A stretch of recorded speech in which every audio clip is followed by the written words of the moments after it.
In today's deconstruction video, I'm going to show you how I created this dramatic portrait using just two lights. Hello everyone, Izzy Classic here, and I love showing photographers that when you truly understand lighting, then you don't need too many gears for you to be able to create powerful and dramatic portraits. For this shoot, the client wanted something angelic, so my goal here was to illuminate her beautifully while still keeping a sense of drama in the image, and that's why I went with this simple two light setup. I also added a ninja smoke to kind of exaggerate the scene and to make the dramatic effect more visible on camera. Now let's quickly dive into the behind the scene of this setup. To begin with, let's talk about my main light. On the left side of the frame, I'm using a single strobe, the Godox AD600BM, paired with a deep 120cm parabolic softbox with a grid. So why did I choose this light source?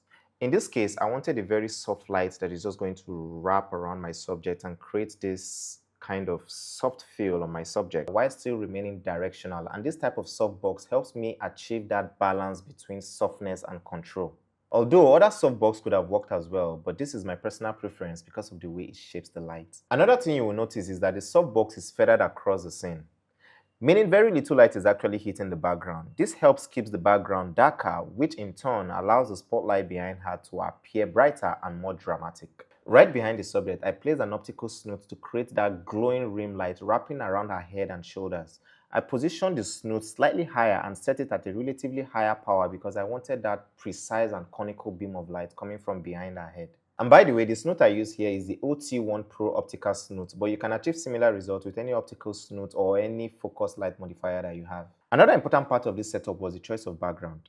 I used a grey seamless backdrop because I needed the subject to stand out, because a darker and neutral background helps separate the subject from the background and further enhances the overall drama of the image. So now I've created sculpting, drama and shape to the scene, but let's not forget the final and most important ingredient to this setup, and that's the ninja smoke machine.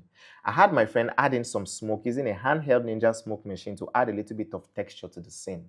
And all this put together is how I created this dramatic portrait using just two lights and a ninja smoke machine. So if you find this video helpful, please subscribe to my channel, like, comment and share this video. I'll see you on the next one.